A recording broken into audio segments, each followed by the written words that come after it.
यसरी चिप्ने। हेलो साथीहरू, हाम्रो चाहिँ घरमा आज अलैँची टिप्ने दिन छ। अनि भाउजूश्री यहाँ अघि हिँड्दै हुनुहुन्छ। अनि खाने पानी जाँदैछौँ। अहिले म अलैँची टिपेको भिडियोहरू देखाउने नै छु। हाम्रो अस्तिको धान चाहिँ यस्तो भइसक्यो। अनि अस्ति 2-3 चोटि गोडेको नि यो धान के को भाउजू? 3 चोटि गोडेपछि चाहिँ यत्तिको भएको छ है साथीहरू, हेर्नु है। बाटो यस्तो छ, चिप्लियो भने फेरि भिडियो खिच्ने हुँदा फेरि अलैँची टिपेको होला।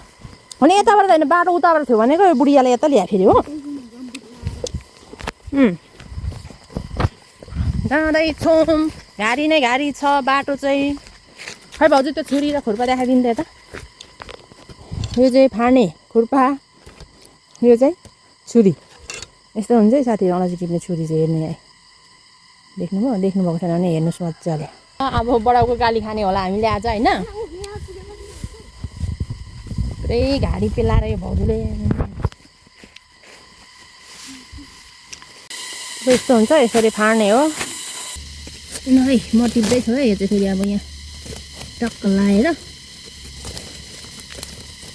अलैँची यसरी चिप्ने। खै भाउजू फुल्नु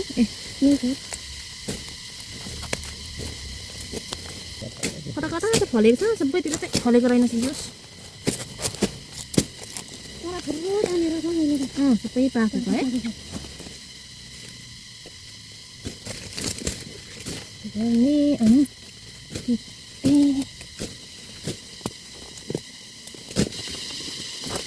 अनि कम्ता मिठो हुन्छ अलैँची खानु पायो भने त। दिशा अड्किन्छ र पो गाह्रो छ त। औषधि पाइहाल्छ नि आजकल त। ल मैले बल्ल यो बोट सफा गरिसकेँ। भर्खर यति बनाउँदैछौँ है हामी चाहिँ साथीहरू। अब चाहिँ म भिडियो देखाउन सक्दिनँ है साथीहरू। अब चाहिँ यति नै हो मैले देखाएको। अब अर्को भिडियोमा फेरि भेटौँला।